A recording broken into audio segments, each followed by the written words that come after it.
Executive sessions.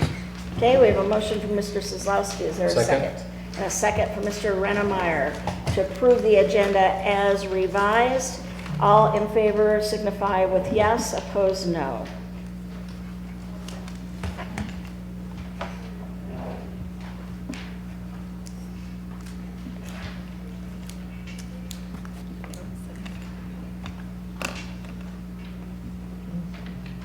And we're waiting for... Technical difficulties. Snowstorm. Do we have a problem with the system? Yeah, I think. Do we do a manual, The verbal vote? a verbal? Yes, please. Okay, we're going to take a verbal vote. All in favor of approving the agenda as revised, signify with aye. Aye. Opposed? Okay, we will accept the agenda as revised, as provided. Proclamation. We do have a proclamation for Small Business Saturday, November 30th, 2019.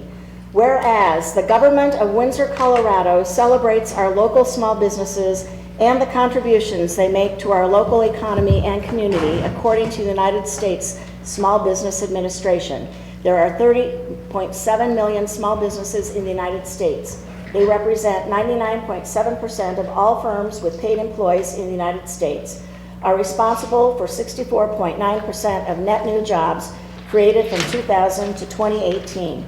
And whereas small businesses employ 47.3% of the employees in the private sector in the United States, and whereas 94% of consumers in the United States value the contributions small businesses make in their community, and whereas 96% of consumers who plan to shop on Small Business Saturday said the day inspires them to go to small independently owned retailers or restaurants that they have not been or to before, or would not have otherwise tried.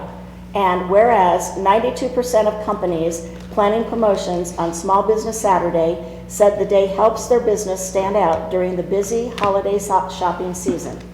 And whereas 59% of small business owners said Small Business Saturday contributes significantly to their holiday sales each year. Whereas Windsor, Colorado supports our local businesses that creates jobs, boosts our local economy, and preserves our communities. And whereas advocacy groups as well as public organizations across the country have endorsed the Saturday after Thanksgiving as Small Business Saturday. Now therefore I, Christy Melendez, Mayor of Windsor, Colorado, do hereby proclaim November 30th, 2019 as Small Business Saturday and urge the residents of our community and communities across the country to support small businesses and merchants on Small Business Saturday and throughout the year. And make sure you check out the DDA website, windsordda.com, because they also kick off Elf on the Shelf campaign that day as well. Moving on then to item 6, public invited to be heard. Do you have anybody? There was nobody signed. Nobody who has signed up to speak this evening on the public invited to be heard. So we'll move on to item B. I think there's one, Jonah. Oh, okay. Please step forward. Good evening, Board. My name is Ryan Seastrom. I'm with the Colorado Oil and Gas Association. We're located at 1800 Glenarm Place in Denver. Sorry about the sign-up sheet. This is my first board meeting. I just wanted to briefly introduce myself. I am a community outreach coordinator with the association. Basically, my role is to serve as a liaison between our membership of about 300 companies and local governments and staff, but also vice versa, as a sounding board for communities and local governments to our membership. It's great to meet you tonight. It was great to see that presentation about air monitoring, air quality. I know as an industry we look forward to having our people up here, maybe on a little bit less of a snowy day, to present what we're doing and our side of the story as well. 2 quick things I want to point out. When Dr. Helmig showed the map with all the dots, those are not just necessarily active well sites, but just wells in general. They could be active, they could be plugged and abandoned, like that. So they're not representative all active well sites. And I think that's all I got.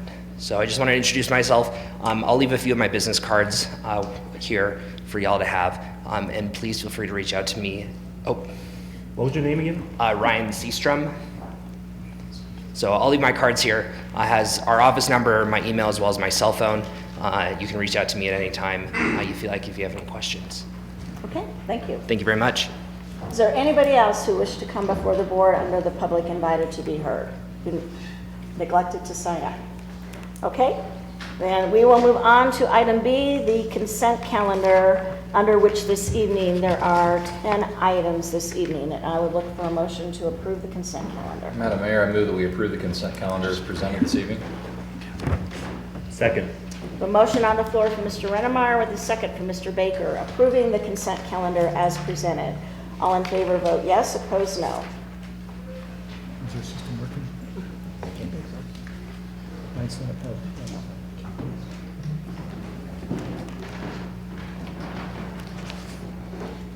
And the consent calendar is approved unanimously. Moving on to item C, board action. Outside agency funding request from Skyview School of STEM. Staff presentation from Mr. Hale. Thank you, Mayor. So Skyview Elementary has requested a $1,000 request to support the 5th grade students' attendance at the Ameritown, which is a full-day experience that teaches personal financial literacy standards to 4th, 5th, and 6th graders. As noted in the memo, they attended on November 6th, so this request would reimburse the school's fundraising account. And I don't know if anybody from Skyview is here. No, so just me. Okay. Yep. Okay. Any questions for Mr. Hale with regards to this request? If not, I would seek a motion for approval. So moved. Second. Motion on the floor from Mr. Rennemeyer with a second from Mayor Pro Tem Bennett, approving the outside agency request for $1,000 from Skyview School of STEM. All in favor vote yes, opposed no. And the request passes unanimously. Moving on to item 2, ordinance number 2019-1597. An ordinance pursuant to section 3.1 of the Town of Windsor Home Rule Charter approving a revision to the boundaries of municipal election districts within the Town of Windsor, Colorado. Second reading and legislative action. Mr. McCarter. Thank you, Madam Mayor. Before you tonight on second reading is an ordinance that you saw the last time we were together. This comes out of the requirements of the charter that 180 days before each municipal election, the clerk has to double check to make certain that the voter populations in each district are roughly equivalent within a 15% tolerance. That has been done by the clerk. The results of that were presented to you on October 21st and have been wrapped up in the proposed new map that was incorporated into this ordinance and presented to you the last time. There have been no changes since first reading, and I recommend approval. Okay. Are there any questions for Mr. McCarter with regards to this ordinance?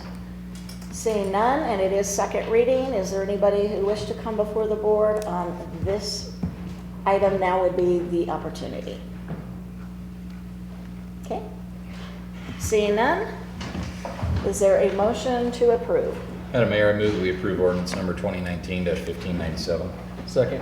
Motion on the floor from Mr. Rennemeyer with a second from Mr. Wilson, approving ordinance number 2019-1597.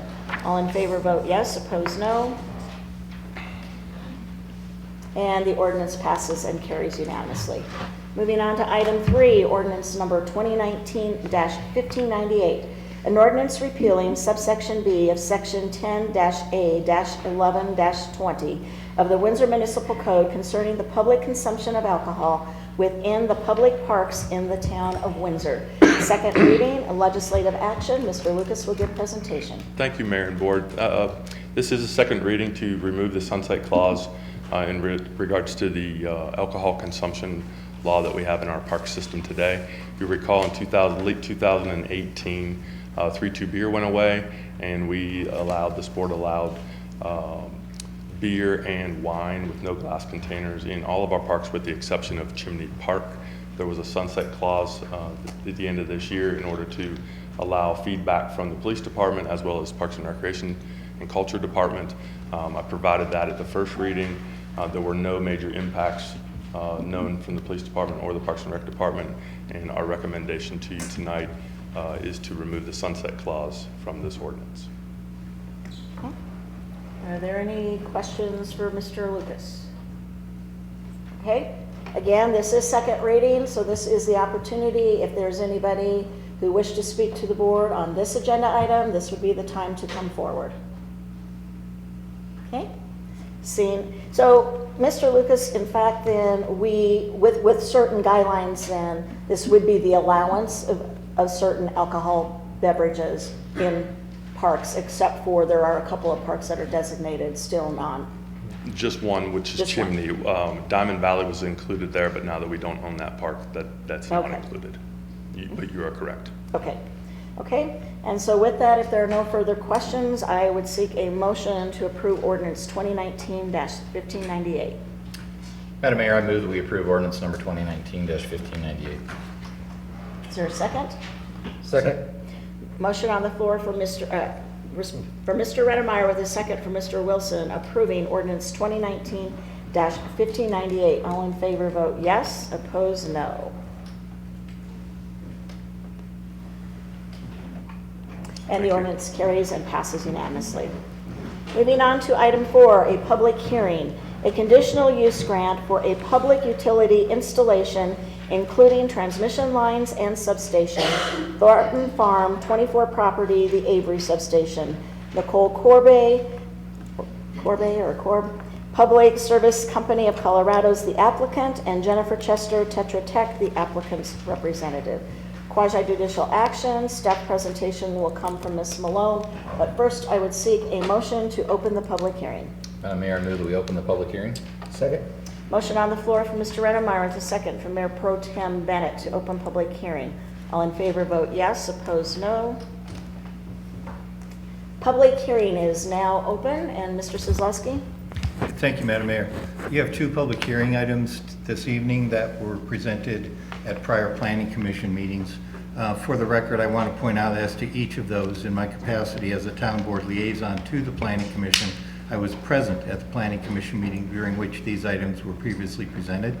I wish to state that my participation in the Planning Commission proceedings has in no way influenced me in my capacity as a town board member this evening.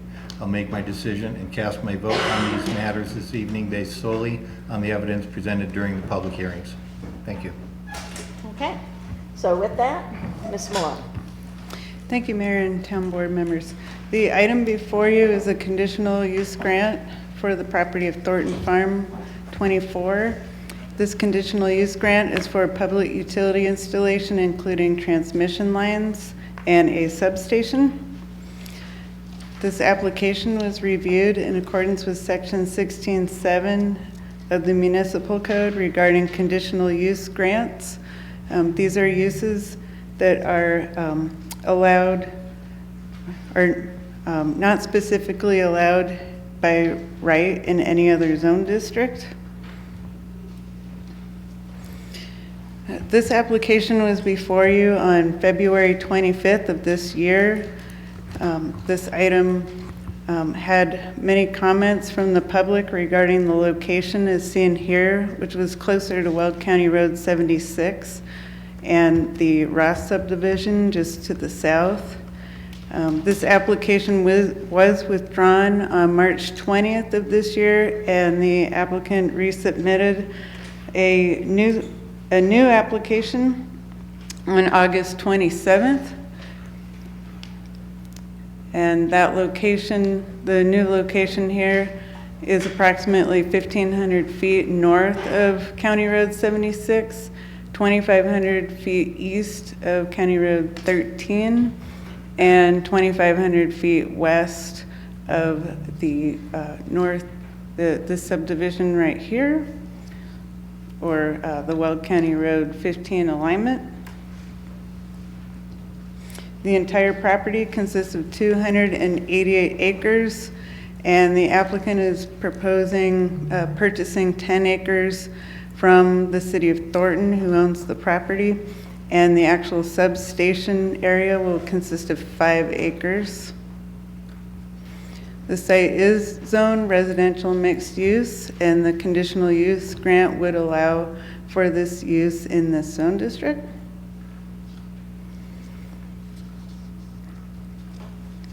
And this shows some of the details as far as where the site would be accessed from.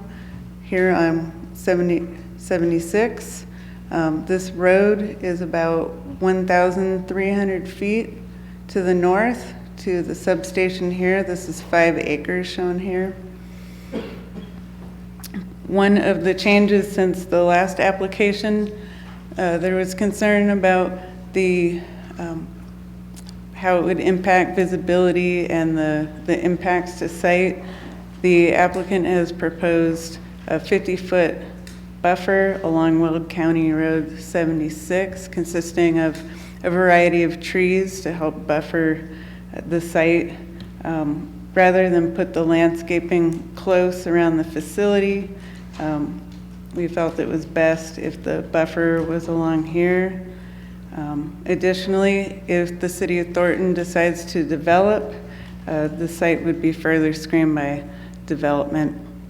There is also some slope to this site, so the proposed location is a little bit further down than the property up here, so there is some natural topography that helps screen. Additionally, the applicant has proposed undergrounding the existing transmission line that's located along here when the open trench is done for the new line.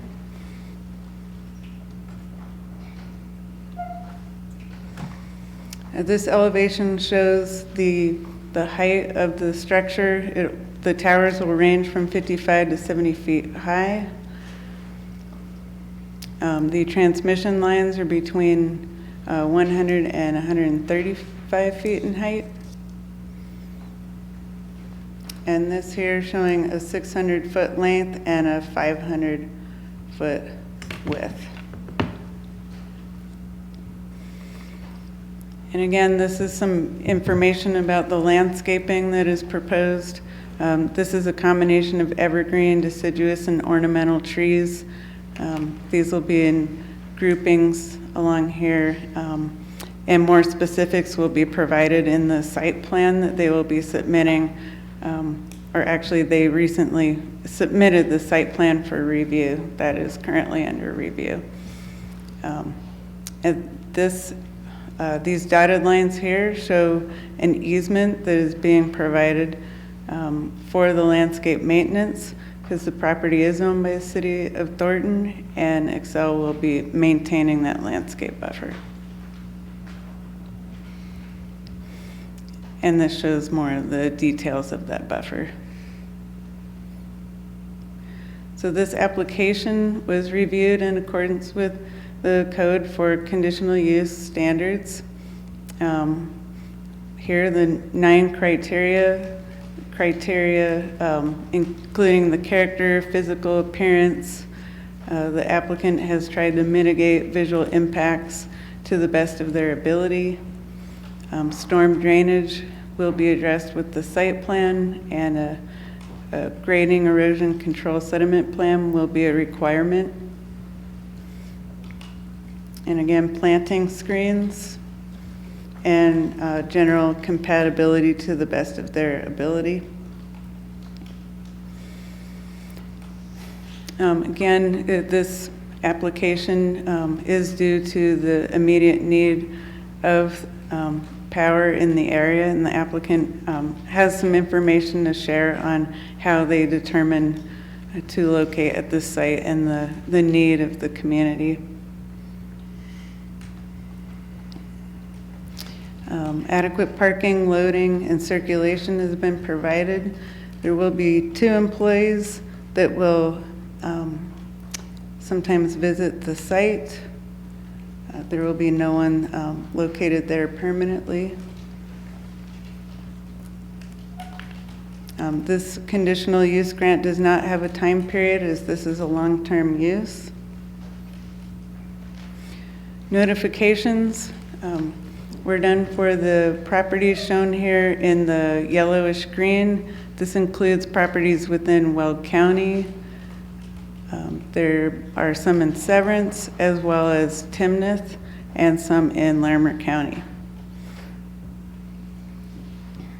The applicant did notify the mineral owner, which is the city of Thornton, and the city of Thornton did provide 2 letters. One, that they waive the notification period as well as waive the right to object.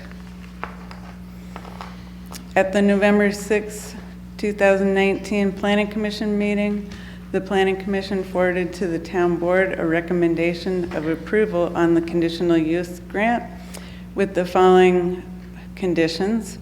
A site plan including landscape plan is reviewed and approved by staff prior to construction of the facility. Second, that the applicant will obtain all applicable town and state permitting for the facility and for development operations, including an access permit from the town engineering department and 10-foot fence per international building code requirements. Staff requests that the following be entered into the record: the application and supplemental materials, staff memorandum and supporting documents, public comment documents which are included in your packet, the mineral owner waiver of notification letter and waiver of objection letter, testimony from the public hearing, and the Planning Commission recommendation.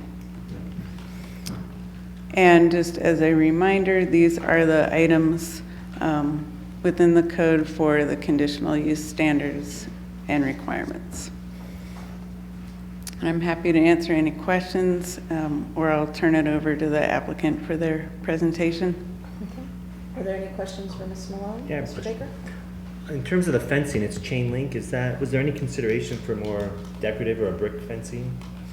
The thought was because this is so far away from residential, that landscaping closer to the residential properties would better mitigate than a wall would. What if the property is developed in the future and then there's a chain link fence? Would that be changed out at some point? At this point, there's nothing planned for that. But there could be something developed on the site in the future. Potentially. So the city of Thornton purchased this for water rights. Yeah. So obviously, water would be a factor in future development. Okay. And what about the 50-foot buffer? Is that going to be fairly dense where it now doesn't look like open space versus having the trees back by the facility would give the land a more open space feel? Yes, it will be pretty significant. I can scroll up here to the details.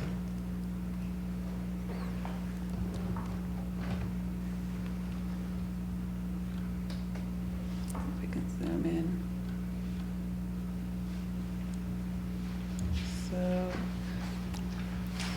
and this is not the final landscape plan, but for the purposes of this application, you'll see here that they're clustered in groupings of different tree types, and there will be some openings. And like I said, the site plan is under review, so we'll want to make sure that trees aren't planted too closely, and that it does allow for some future access points. Okay. Any additional questions for Ms. Malone? Yes, Mr. Mayor, Sisowski? when I look at that drawing, it does kind of strike me odd that you would move the plantings so close to the road as opposed to back by the facility. I don't believe that's really an issue for a conditional use grant, and probably is more appropriately addressed in the site plan.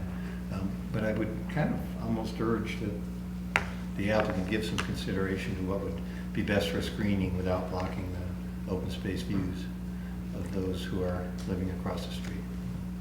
Mm-hmm. Right, and if I can, Mr. Sosowski, because like these towers are 100 feet to 135 feet in height, that the discussion that we had earlier with the applicant is the closer to the street, the better, because you gain that perspective of height. Yeah. Whereas if we screen around the structure, Won't hide the tower. yeah, nobody will see it. It won't really help. But I think it is a good point, Mr. Baker, that the whole idea of we don't want to put so much landscaping in there that we really block the view of the mountains or the open space.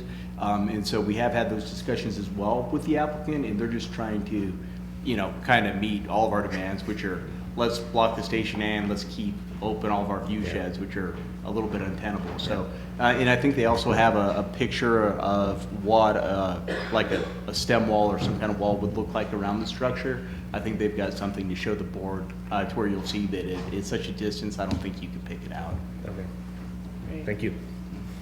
And that was something that we heard during the last CUG presentation, was having some type of landscape buffer closer to the neighborhood. And the applicant does have some perspective drawings that they'll show you on what that would look from the various points to the east and to the south. Okay. Any additional questions for Ms. Malone before we bring up the applicant to show us the presentation? Okay, may we have the applicant come forward?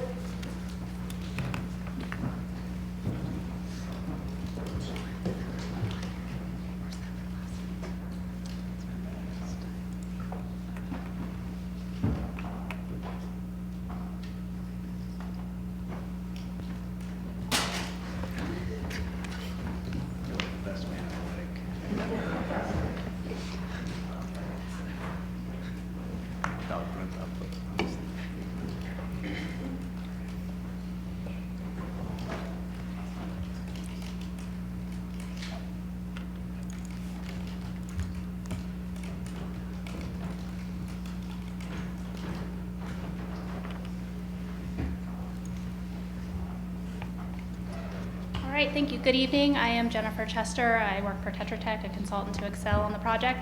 I have a co-presenter that will introduce himself when he comes up as well. And then we have a few team members here along the front row if there are any additional questions that come up throughout. Just real quickly, is this the same as what we were given in our packet? It is. Okay. Yep, should be. And so what we really wanted to do is take the opportunity to give you an update. Carlin gave you a preview of what we've been doing. She got straight to the punch. We've moved the site from where it was back in February when the project was in front of you. That was based on evaluating all of the feedback at both the Planning Commission hearing and the board hearings earlier this year. We also did some additional stakeholder outreach. We held a public open house in July and have had ongoing member community conversations throughout. As Carlin mentioned, we did revise the CUG application for not only the site location, but it's a much more robust permit application package, if you noticed a few more pages in what you received, and included a lot more information about how we got to where we are today. So with that, I'm going to invite Chad up to talk a little bit more about how we decide where these things go, why they are focused in kind of what seems like a small area based on demand. Good evening, Mayor and board members. My name is Chad Nickel, and I manage our distribution system planning group. We are responsible for planning for the distribution system, looking at our various communities that we serve, identifying needs to serve not only existing customers, but also some of our future customers and future growth that we have on our system. In terms of why a substation can't be placed farther away from homes, that's probably the most common question that we get when working with communities. And really the different aspects that we balance is one, transmission line length. We generally try to limit the amount of transmission infrastructure that we have in an area. The other is really distribution line feeders, and we have some heat mapping that we'll show you that'll give you kind of really some perspective and illustration on what some of those limits are. But there are technical limits in terms of how long distribution feeders can go ultimately to serve customers. And then the third really major criteria is the siting evaluation. So working with our siting and lands right team, and then ultimately with our communities. So those are really kind of the three major factors that we balance when looking at siting new substations. Kind of a general statement, substations do need to be located near the customers that they're serving. Across our service territory, we have approximately 150 distribution substations that serve our customers. We have some substations that are close to homes, others that are close to schools, libraries, close to downtown, close to Coors Field. So really substations just kind of across our service territory, across Colorado. And we do have some maps that will give you a perspective of what it looks like today and then what it will look like once we install Avery Substation. Kind of another aspect around this project is this area is one of the fastest growing communities that we have across our service territory. Certainly Colorado is a growing state, and there's lots of growth just across Colorado. But this is, one of the fastest growing areas that we see and that we're serving in terms of future load growth. The other aspect is and we'll show you the maps to give you a perspective, but we do have the 2 substations that are currently serving this area. We have our Cobb Lake substation that's to the north, and then our Windsor substation to the south, and then we'll also show you the service territory boundaries. Really generally, Avery substation is going to be located in between those 2 substations, and it'll give you kind of a general idea around some of the challenges that we're having today and why we're really proposing it within that location.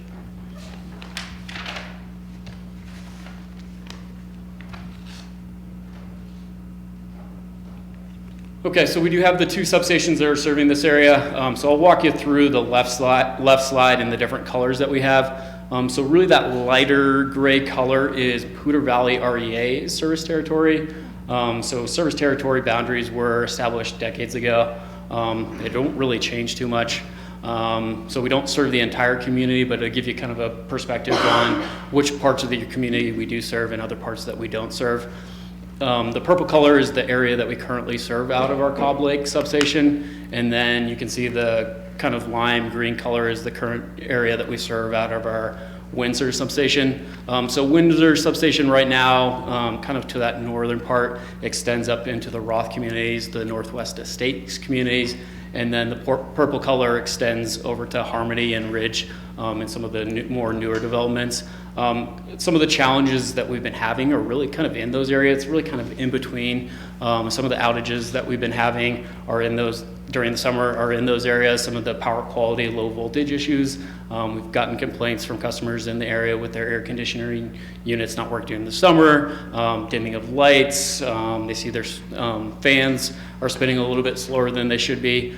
So that's really kind of the area of concern that we've had just around this area. And then going to the picture on the right-hand side, you can see conceptually what it's going to look like once we do install Avery substation. So it really would be kind of in between the 2 substations that we have right now. The other important criteria when planning the system and operating our system is not only do we have to plan for serving customers normally, but outages do happen on our system. There are major storm events, like today, that we have to plan for that do cause outages. So we also have to provide backup to those customers when we do have outages. So that's really kind of the other main criteria that we plan for. So I think one of the biggest challenge when talking about where a substation needs to be located is why it needs to be located in very specific areas. So one of the things that we did develop just to really kind of help illustrate that and show it from a very objective manner are these heat maps. So I'll walk you through what each one of these means just to give you a general perspective and what's really kind of driving our siting criteria and our technical criteria in the area that we're looking today. So in terms of the different colors that we have, so we have the 5 different locations that we modeled within modeling software that we have that really kind of simulates what the conditions would look like on our system. So you have that light gray color, which would be a normal condition, which is acceptable. The orangish color would be on really kind of that edge of that acceptable range, and then red would really be outside of that acceptable range. So the leftmost side is the proposed site that we're talking about today. So you can see for the most part it meets our technical criteria. We have the other 2 locations on the bottom half, which are also located on the Thornton parcel property, one a little bit farther to the north, and then the original site that we had proposed back in February. So you can see pretty similar to the location that we're looking at today. And then we also did simulate 2 different locations that are farther north, and then one that's farther north and west. So the one farther north is in unincorporated Weld County, and you can see there's a lot of red really kind of in that Windsor area. So that would really kind of be our challenging area to serve, not only today, if we did have outages, but also in the future as we see additional load growth. And then you can see what it looks like for the Timnath area. That would just be to the west of Timnath Reservoir.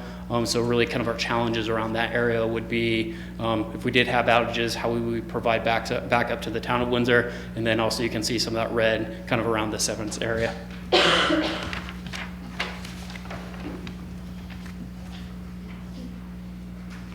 So in terms of community benefit, you know, I think one of the other comments we got is, why are some people experiencing issues and others are not? And that's just really how the electrical system is designed. As I showed you, we have various substations that are serving various parts of the community, and we have circuits that are really similar to almost your breaker panel, where there's like one breaker that would serve kind of a very specific area and another breaker that would serve kind of another area. So there are some areas that we've had challenges with just over the past couple of summers with both outages and power quality issues. Others who have not seen those issues, you know, it doesn't mean that they're not going to see those until we get Avery installed and in service. You know, certainly we do our best on our end to try to provide safe and reliable power to our customers, but it's becoming, with just the amount of load growth that we've seen in this area, it is becoming really challenging. And then in terms of who's going to benefit from the project, you know, it's really about kind of the greater community. When we design our system, we don't design it around one community. It's really to serve both existing customers and new customers.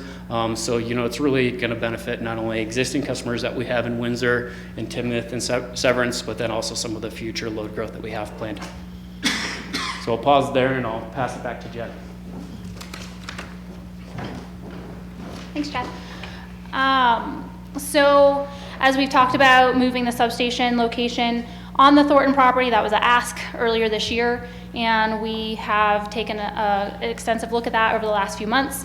As we did that, we evaluated multiple locations on that 288 acres. We looked at which locations would have more or less agricultural operation impacts. We looked at the location of the irrigation ditches and pipelines. We factored in the wetlands and wildlife in the area. We looked at the viewshed of the surrounding community, and then the technical considerations that Chad mentioned in terms of transmission line length and distribution line length. That resulted in the identification of what we called at our public meeting the west site option and a rotated east site option, which was the original one where we tried to tuck it back up against the berm and further from the road. So this map kind of shows that 10-acre box moved around the 288 acres. The original site that was before you all in February sits on the east side, is labeled that east side box. As I mentioned, we looked at rotating that to try and put some additional distance and use the berm as a backdrop. We looked at extreme northeast, the 3 sites kind of in the middle and the 4 to the west.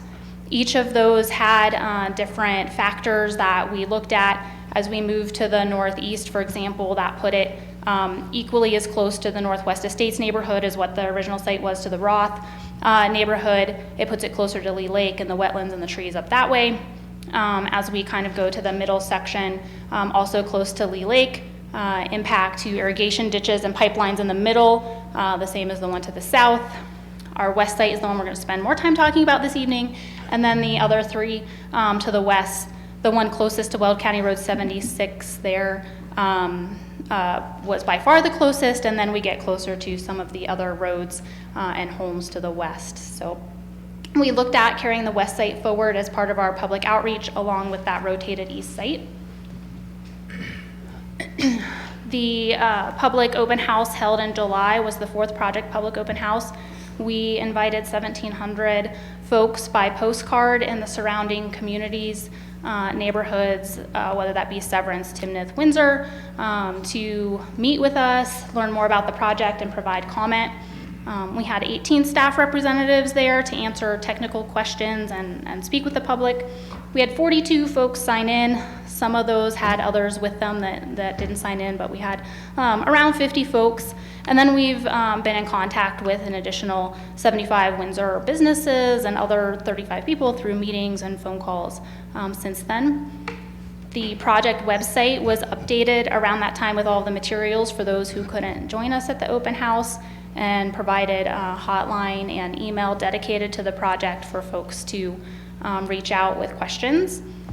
At the public open house, we asked for feedback on the 2 site options located on the Thornton Road property, that rotated east site and the west site that we're talking about this evening. There's a table at the top of breakdown of attendees there of the 42 that signed in based on addresses that they used. The majority were from Windsor or had address in Windsor that they listed. Others kind of in the surrounding communities, Northwest Estates, Wild Wing, and others. Generally, through an interactive exercise, which is the picture that you see on the right-hand side of that slide, we asked folks a few questions about the sites, both the rotated east site and the west site, to see what folks had to say, and then we had comment forms available as well for people to write down lengthier comments versus using dots, and provide those to us. So the first question on the top there is about whether folks felt the project in general was needed, and if one site, well, just generally whether folks felt the project was needed. An overwhelming number of yes dots on that particular question, so it seems as though folks are generally understanding of that particular need. And then we asked questions about which of the 2 site options do you prefer, east versus west. Again, a large number, overwhelming number of dots preference for that west site. We asked if there were concerns about the adequacy of the existing topography and the proposed landscaping, which is that landscape buffer along Weld County Road 76 for either of those sites. Again, you can see the number of yes dots and no dots there. And then we asked questions about which site better addresses wetlands and wildlife concerns, which was the west site preference there. So the proposed site, the west site option that we had at the public meeting in July, as Carla mentioned, is over a quarter of a mile from the nearest subdivision boundary. That's more than double the distance of the original site, the east site that was proposed. We worked with the city of Thornton as the landowner to align the access drive and distribution feeder lines with Bryan Avenue and a potential future extension, so that we accounted for that. Even though it may not curve like that, we meet up at Bryan Avenue with the access drive on the south there. We worked with town staff and others on the landscape easement that's proposed along Weld County Road 76. It's that mix of trees. There are currently 140 trees proposed in that easement as depicted on the plan today. As was mentioned by Carla in response to a question, we proposed the street trees because they do provide the more immediate screening to the residents to the south and travelers along Weld County Road 76. The prior plan that everybody saw in February had trees that were more closely located to the substation, which I think was what folks thought was somewhat inadequate. They couldn't be any more dense. It's just at that distance and the height that you plant those, you get a limited screening benefit from that. By moving the site to this northwest location, we were also able to reduce the length of the transmission line coming in from the north. We removed 2 angle structures that were in that line. It previously kind of kinked to get around the berm a little bit.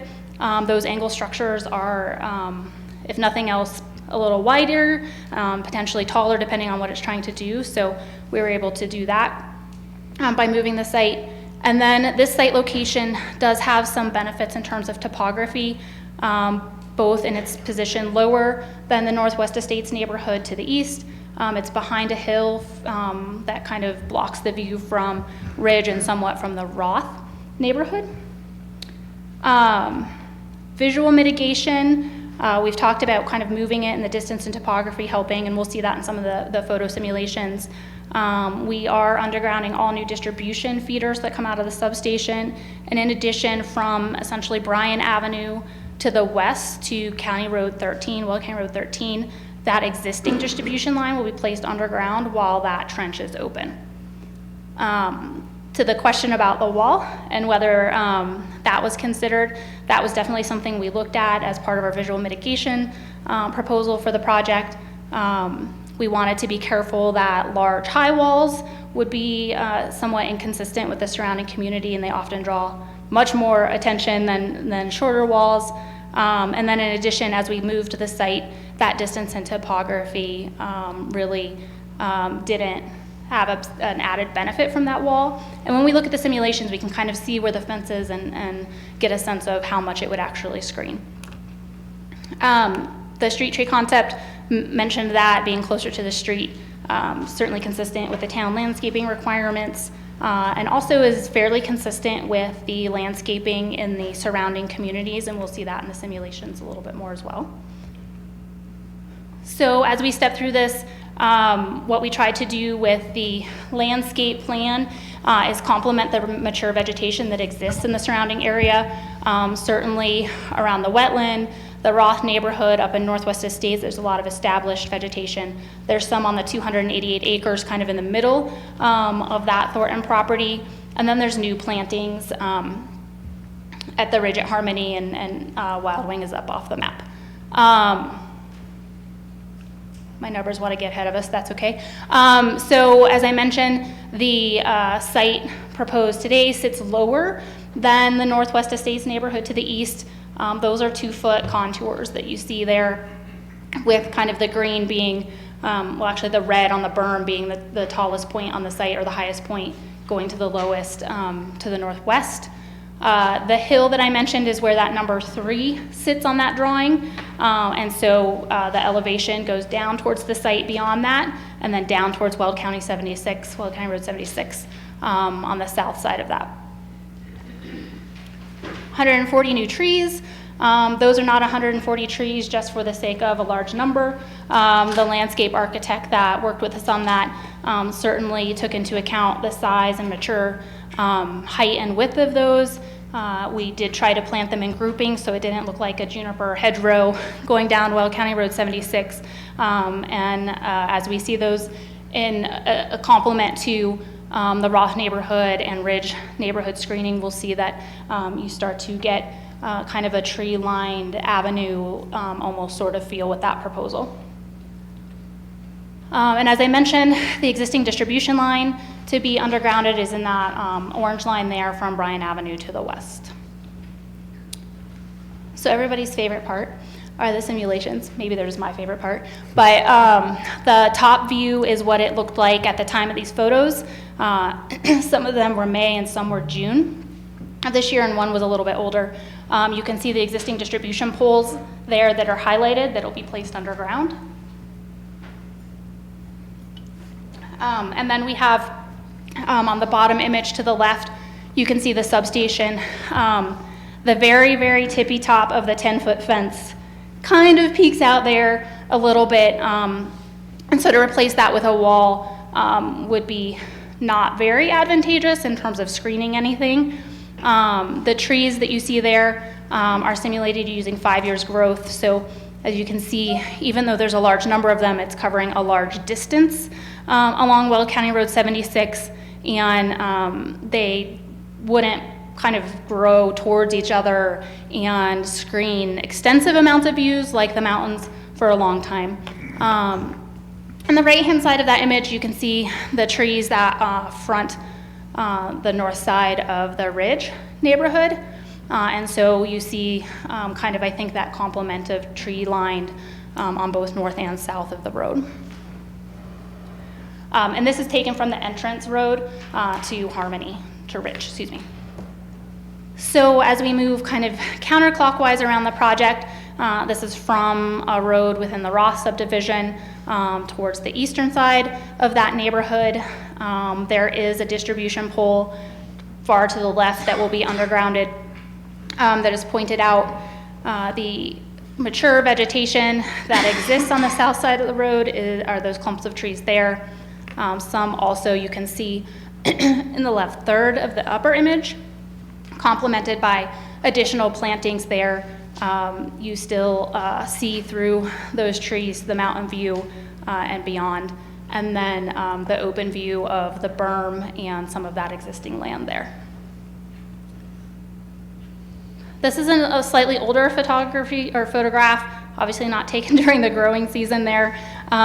This is from the Northwest Estates area. This is the Thornton property, eastern edge. So close to the Northwest Estates, folks looking that way. In this particular photograph, we're looking to demonstrate that the substation site sits lower than the Northwest Estates neighborhood. And so it's kind of tucked below the mountain view, more so than if it sat on a more prominent high location. And then you can see a couple of transmission structures going to the north, and those are the smaller inline structures versus the larger angle structures that we were able to eliminate by moving the location. This is from the Wild Wing neighborhood, up kind of close to Weld County Road 78, Weld County Road 13.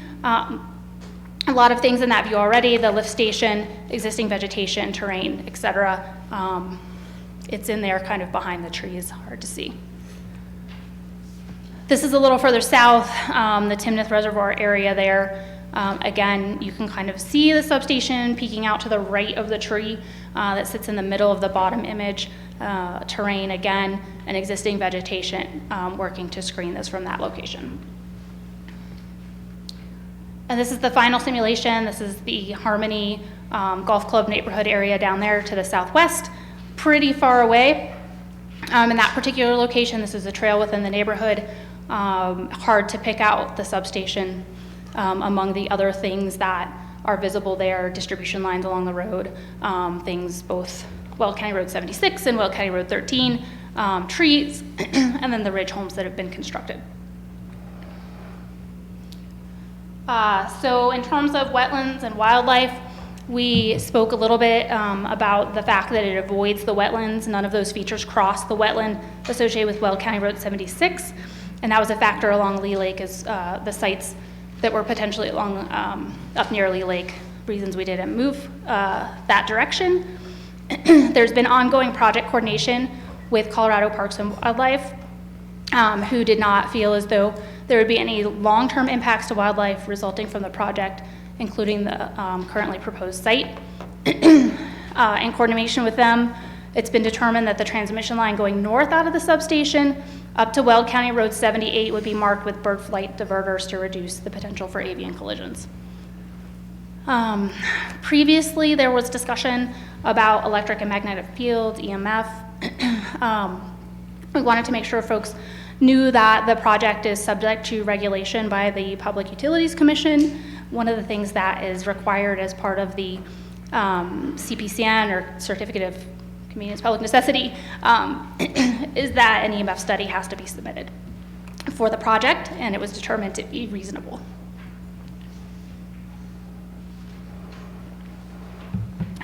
Previously, as was mentioned, the Thornton property was annexed into Windsor, and the IGA acknowledges the intent to convey the property and use it as a substation facility.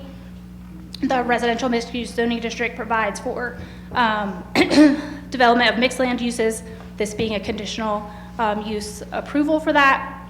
And as Carlin outlined, and we believe as well, that the project meets all the applicable code standards and requirements. Excuse me. So in terms of project next steps, upon CUG approval, we'll submit the minor subdivision and site plan applications. We hope to begin construction in spring 2020, pending permit approvals, as Chad said. It's needed, and we'd like to have it in service as soon as we can, hopefully by spring of 2021. So that's the end of my presentation. Are there any questions for the applicant? Yes. Okay. Mayor Pro Tem Bannon. Thank you. I've had a number of questions from people in the Ridge and Harmony about power outages, and you mentioned that earlier. What's your best guess projection as when this is online by the spring of 2021? Can we expect to have, barring any unusual circumstances, do we expect to have any power outages in those neighborhoods for the existing homes?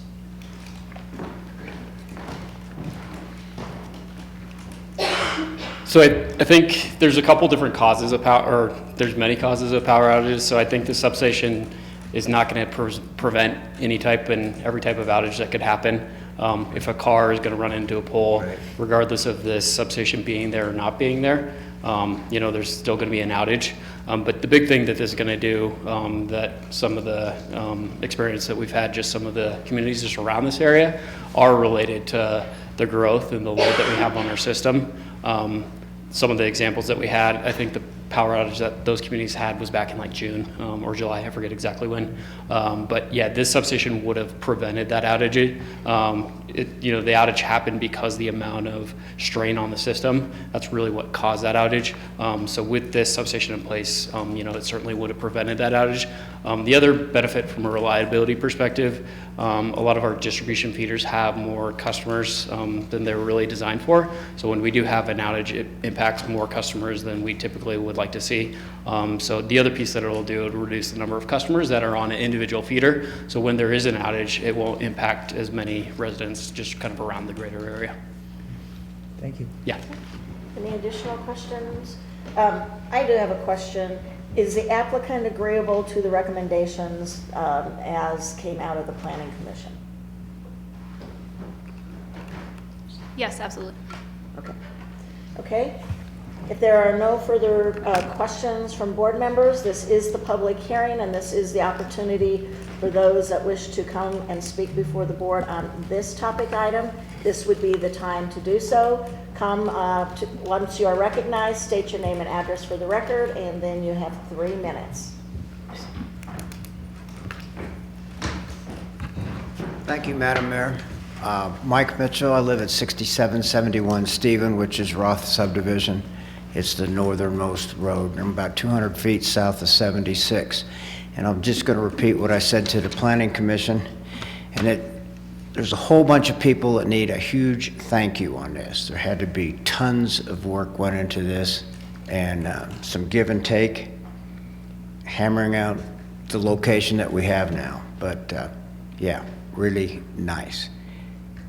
Found a win-win situation. And like I said, out of the Planning Commission, Excel, Thornton, the planners here, what have you.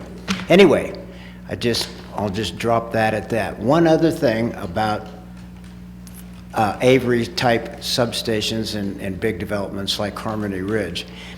During the process, when they're trying to, get 500 acres, and I told the Planning Commission this too, just say, look, we need you to give over, depending on the size, 5, 10, or 15 acres for a park / subdivision, or park / electric substation / utility easement. And they can go build a park there, put in the picnic benches, whatever they want to do. But the developer and all the people that buy around there will note that maybe 5, 10 years down the road, there might be some sort of grass get cut out and some sort of a substation be put in there. And just make them all aware of that and ask them that this is your wishes and that's what we're going to do. And if the developer doesn't want to do that, believe me, the next one will, because we all know we live in a garden spot around here. And then that would cut out a little bit of the static of, people can't say they didn't know about it. I tried to buy a house down in Johnstown and had a beautiful view and a cornfield and the whole works out there, and there was a county road, and I said, this is perfect. And the realtor said, that's very possibly going to be an oil well, and a tank farm after that or whatever. So, and it's zoned for that. So don't get too anxious about that. Anyway, thank you for the win-win situation, and I'll leave it at that and leave you with 38 seconds. See ya. Thank you, Mr. Mitchell. Okay, yes?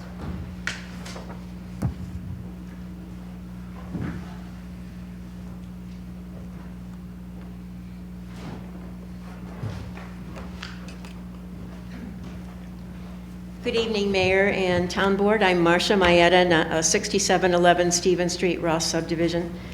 My husband and I are grateful for all the efforts that resulted in this new proposal.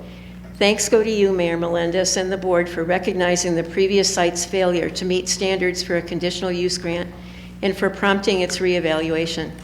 You may also have agreed that the 2016 community meeting never referred to the site that was proposed, indicating that Excel preferred building near Larimer County Road 5 and gathering feedback unfairly. Thanks to Excel's new team, their consultant, and national headquarters for following through so very thoroughly. We are grateful to the planning staff, the City of Thornton, our neighbors. There would be more of us here if it weren't for the weather, and Fort Collins Audubon for their efforts. Though the substation will have visual impact, it's considerably lessened for all residents compared to the previous site. The new site preserves the character of our nearly half-century-old neighborhood and places some of the burden on newer developments, which are largely responsible for the need for the substation. Generous landscaping even enhances the area. This site, distant from the wetland, preserves habitat for wildlife. The shortened transmission route diminishes collision hazards for large birds. Colorado Parks and Wildlife can't be depended on to protect habitat from development. Their main concern is hunting and fishing, on which their entire income depends. Developers destroy grassland habitat, drain or dredge ponds and marshes that once fed migrating shorebirds, cut down huge cottonwoods that hosted raptor nests. 2 were felled this summer in Harmony Ridge. But local governments and developers can plan for stewardship instead, just as you and the applicant have exemplified.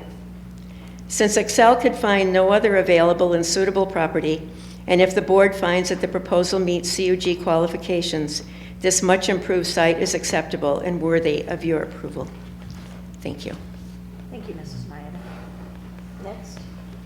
Anybody?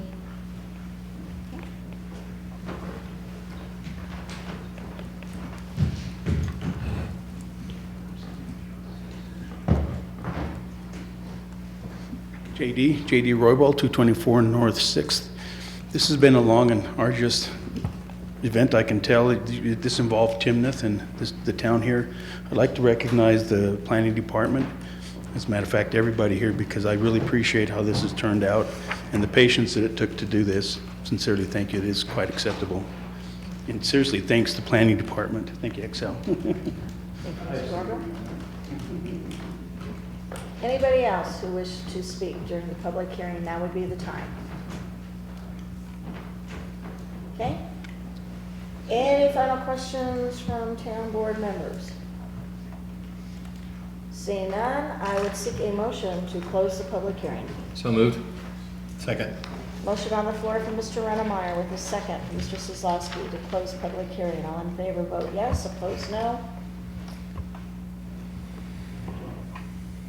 And public hearing is now closed.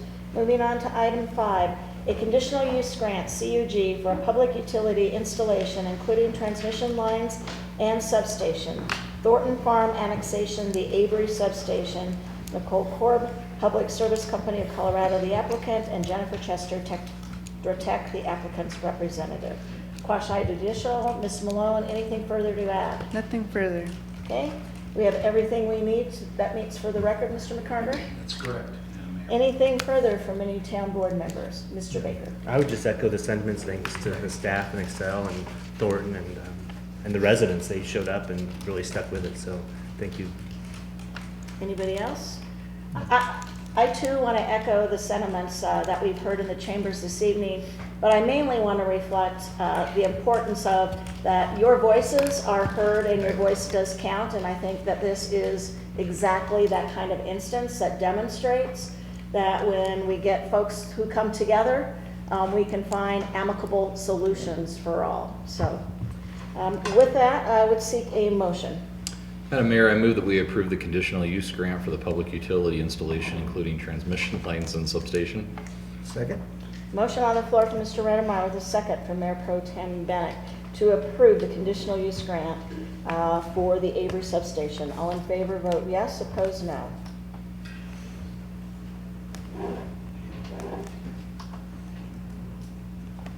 And it passes unanimously. Thank you.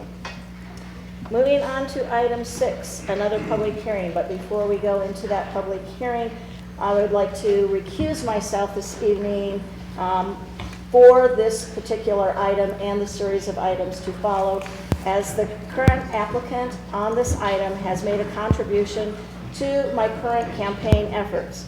And while I feel no way would I be influenced by that in sitting here during the presentation, I have been advised and will err on the side of caution, and I will recuse myself this evening. and Mayor Pro Tem Bennett will take over the proceedings. Mr. Lingermeyer?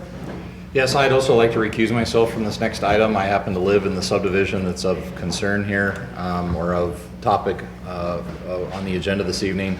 And out of abundance of caution, I will recuse myself from the next several items as well. Okay. Okay, we're at item 6 on the agenda, public hearing. Resolution number 2019-80, final major subdivision, Poudre Heights subdivision, third filing, quasi-judicial. Presentation will be by Mr. Paul Hornback. I would seek a motion for moving to public hearing. So moved. Second. We have a motion by Mr. Wilson and a second by Mr. Solosky. All those in favor vote yes.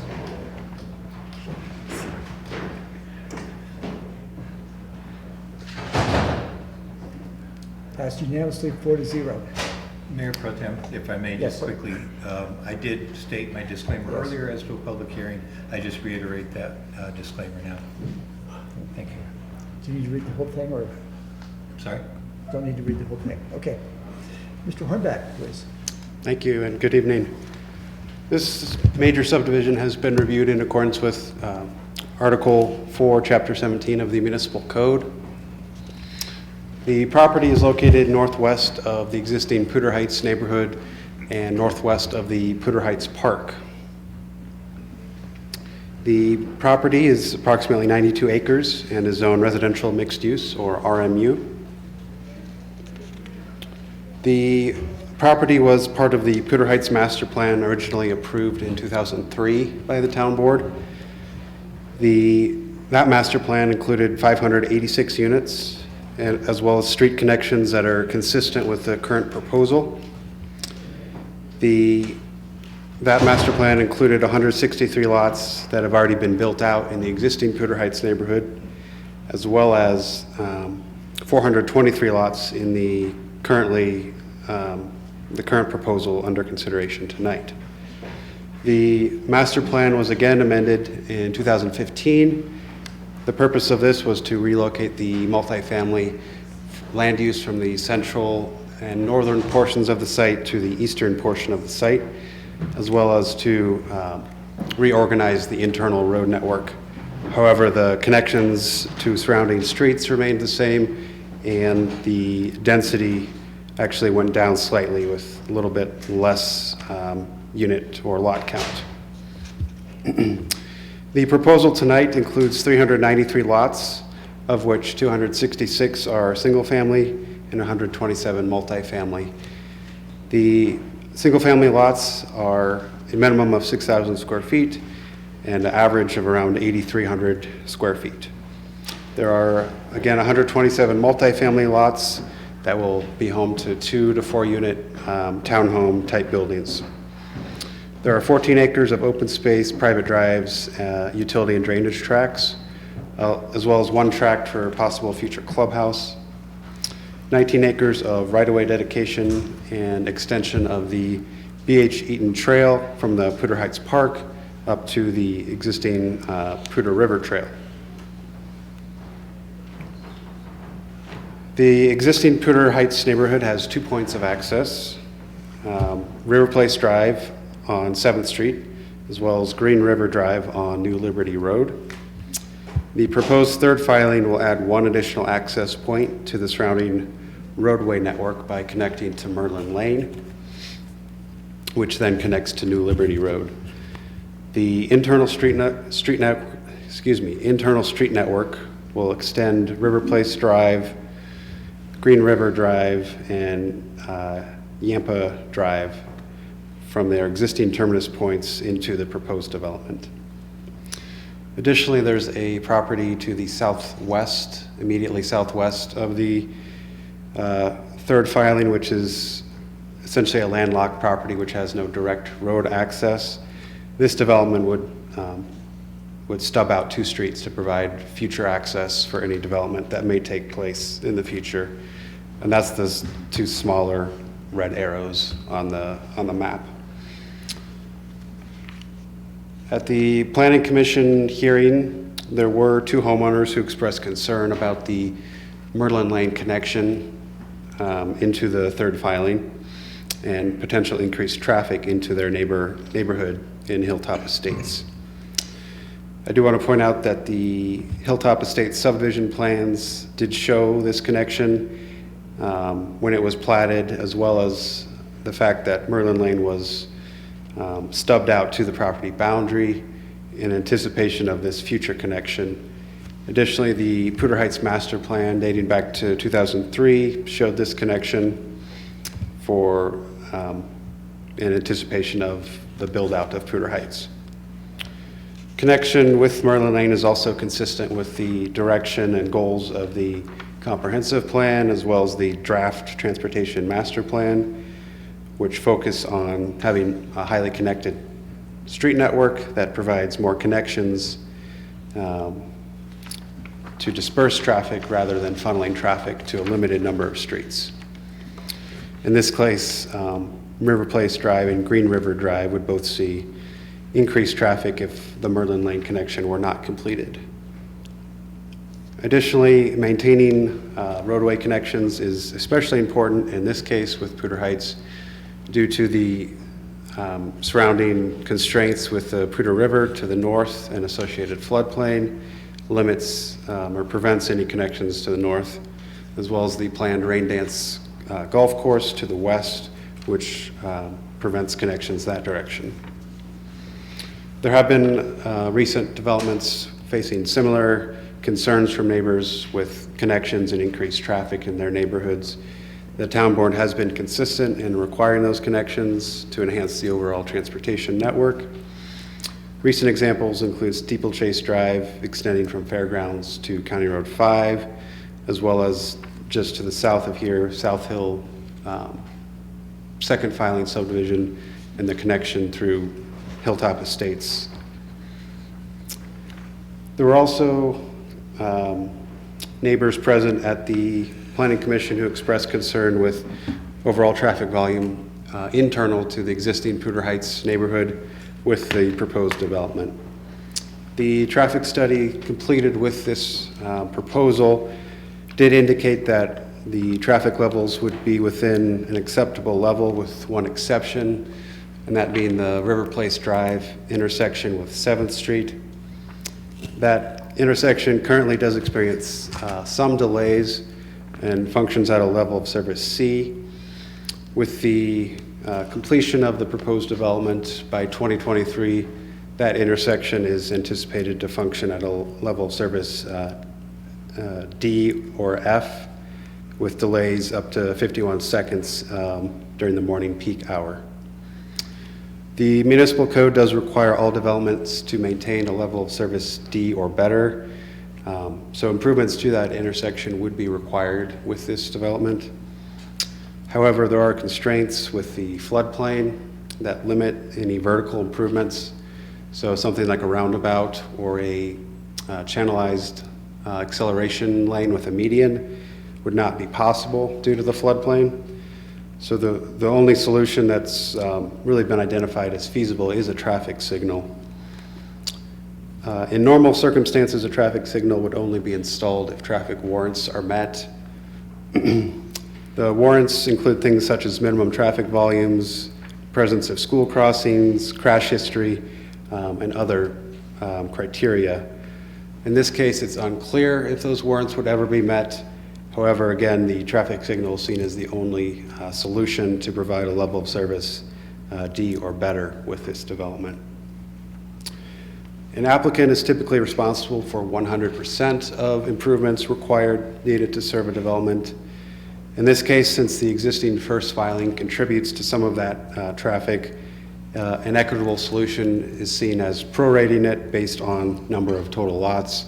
In this case, that would be 71% of the lots would be with the proposed filing, so developer contribution of 71% is what's recommended by staff and Planning Commission. A final issue raised at the Planning Commission was by two homeowners on Dolores River Drive, which is the homes in this vicinity on kind of the northernmost section of the existing neighborhood. And they were requesting a landscape buffer be placed between their homes and the proposed development. In this case, the proposed development is abutting single-family lots that are consistent in character and intensity with the existing neighborhood. Furthermore, as outlined earlier, the development of the current parcel has long, has long been planned. And at this stage in the review, staff believes any requirement for a buffer would be onerous, overly burdensome on the applicant. Finally, I do want to mention there's approximately 168 lots on the northern and easternmost parts of the property that are within the floodplain, the 100-year floodplain. Those lots are subject to extensive review by the town's floodplain manager as well as FEMA. The lots will be raised out of the floodplain using fill dirt and will have to be certified again that their elevation exceeds the floodplain elevation. And basements will also be prohibited in that area per town code, and buildings will be a minimum 1 foot above that flood elevation. The proposal is in conformance with the comprehensive plan, growth framework, residential areas framework, and transportation and mobility sections. There was a neighborhood meeting held, two neighborhood meetings held with this proposal, which minutes from those meetings are enclosed. Notifications for this public hearing as well as neighborhood meeting were sent in accordance with the code. At their November 6, 2019 meeting, the Planning Commission forwarded a recommendation of approval of the final major subdivision as presented, subject to the following conditions.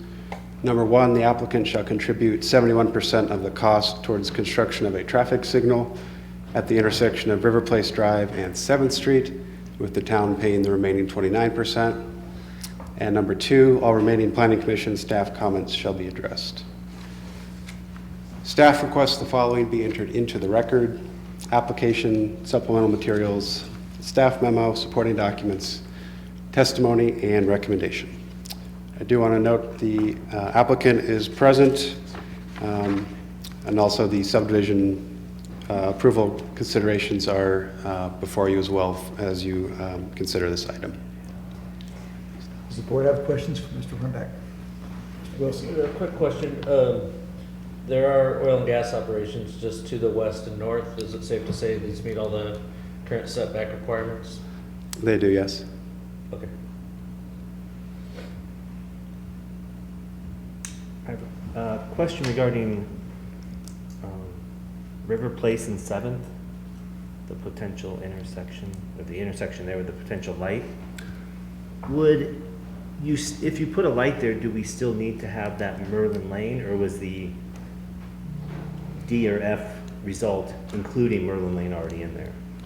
That wasn't clear, was it? I don't believe, I'm sorry. So Merlin Lane was considered as a part of that analysis. Okay. Yeah. So I was thinking, if it's failing or going to fail, and we have to put in a light, do we still need to extend Merlin Lane? But Yes, I believe so. okay. Mr. Slosky. Thanks, sir. Mr. Hornbeck, just a question on the recommendation regarding the adding the traffic signal on that intersection on 7th. Is there a timing on that? You indicated, of course, that the current conditions wouldn't mandate it under our policies, but is it anticipated it'll be put in place at the time of the construction of phase 1?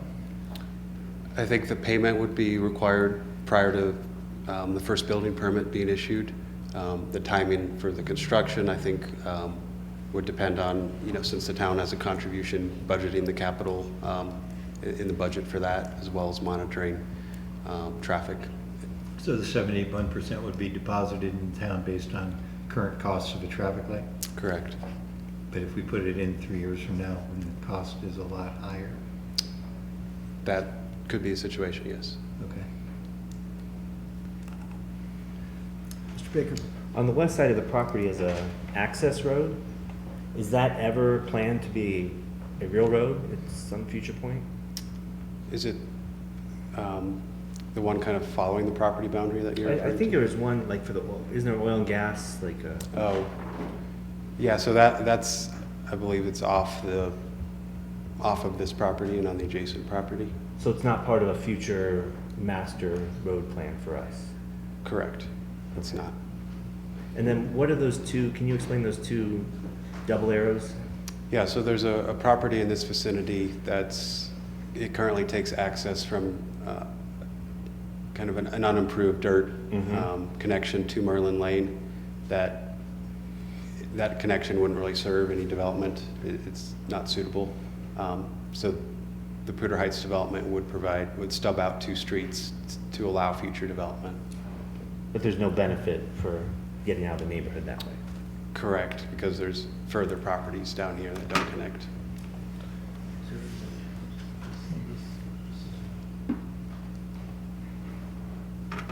Did you have anything further? No. You sure? Okay. The only comment I have is looking at the Google map. What's the question? So, just that this map's out of date. Why I asked about the oil and gas operations, they don't show on your map, but there are 3 sites adjacent to it. But I mean, you answered my question about setbacks, but that's why I asked. Just this map is old. Does the applicant have any information to add? I can, State your name and address, please. my name's Gail Rumley. I normally go by the name of Spike Rumley. The Planning Commission always tells me I come up here once a year, just like Santa Claus. But I can answer a couple of the questions. Yes, the setback between the Merlin wellhead and any adjacent building sites is more than required. Okay. And the Merlin Lane connection has been there from the beginning. As a matter of fact, typically a subdivision such as Hilltop would require 2 points of access for health, welfare, and safety issues. And Merlin Lane does provide that for the future. And currently there is only 1 connection point for the Hilltop Estates, which is abnormal. Any other questions? Any questions? I had a question. Mr. Romley, you are agreeable to the traffic light? Yes. fence? Okay. The flooding that takes place on 7th Street takes place right at that intersection, so Right. we've explored it at some depth. No other option? Right. No. Okay, thank you. This is a public hearing. This is the opportunity for anybody in the audience who would like to make a public comment. Look and see if anybody would like to comment on this topic. Seeing none, then I would ask if the board has any further questions. No? Mr. Hornback, is there any further information? Mr. Rumley, any further information you want in the record? I have nothing further. Mr. McCarter, do we have everything we need for the record and the process? It appears so. Then I would seek a motion to close public hearing. So moved. Second. Motion by Mr. Soslowski, seconded by Mr. Baker. All those in favor, please vote yes. Opposed? No. Unanimous, 4.0. Okay.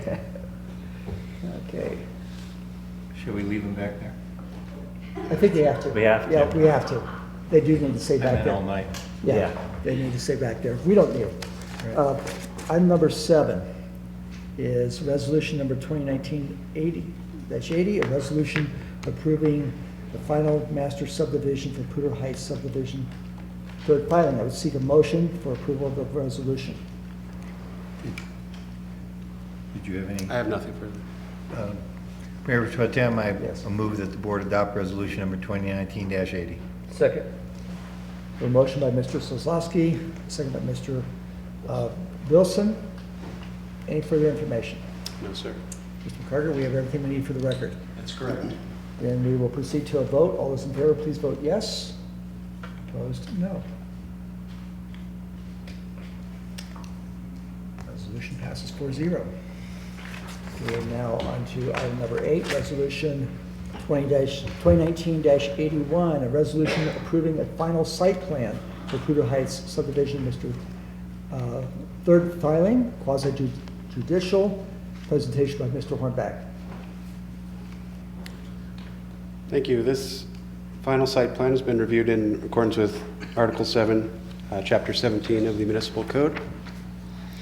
Again, the site is located northwest of the existing Pluto Heights neighborhood and is zoned residential mixed use, or RMU.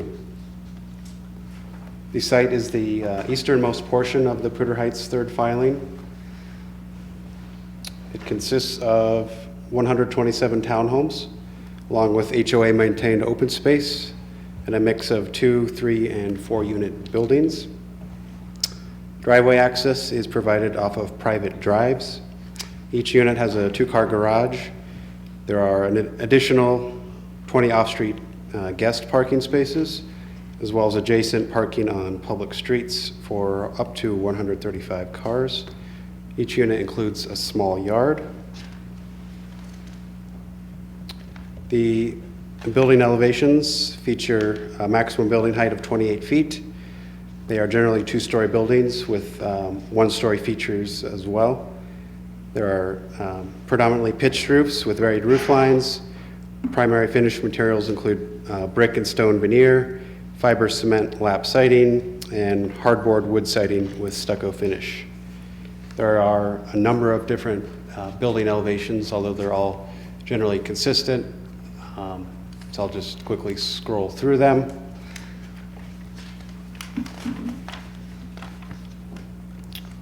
The proposal is in conformance with the comprehensive plan, Chapter 5B Growth Framework, and 5C Residential Areas Framework. At their November 6, 2019 meeting, the Planning Commission did forward a recommendation of approval of the final site plan as presented, subject to all remaining Planning Commission and staff comments being addressed. Staff would like to request the following be entered into the record: application, supplemental materials, staff memo, supporting documents, and recommendation. The approval criteria is also listed for site plans, and that's all I have for my presentation. Questions from the board? Mr. Baker? Yes. I have a question on the townhome units. You said they have 2-car garages each? Correct. In my neighborhood, there's some new townhome developments, and they have driveways to allow more parking. Will these have those little longer driveways? I believe some of them have driveways to accommodate parking. I think most of them do not. I'd maybe ask the applicant to better address that question.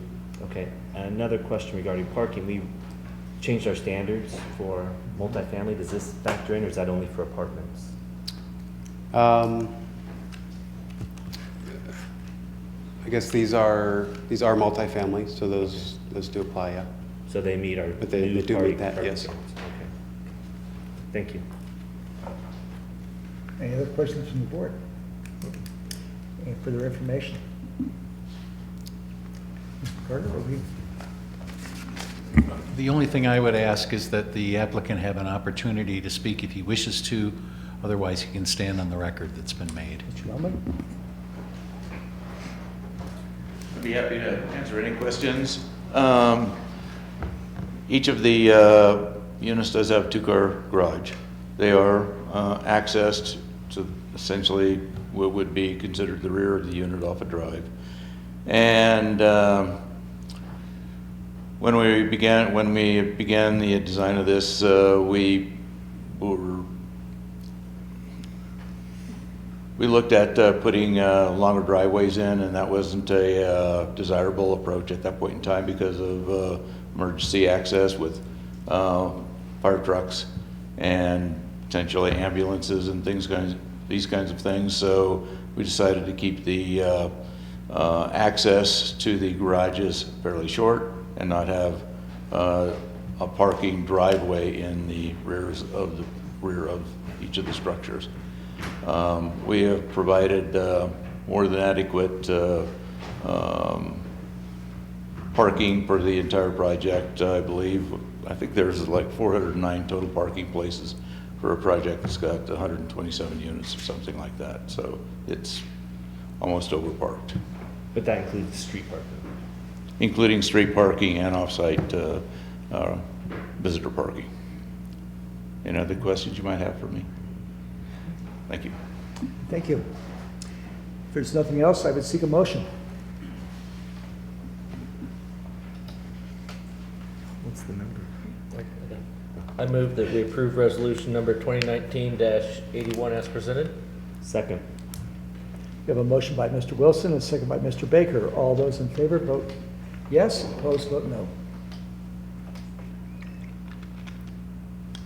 Motion carries 4-0. We can retrieve our colleagues, I think. Whoa. Wait. Take action first. So you just concluded your Resolutions. but you still need, so what we just did was approve the site plan? Right.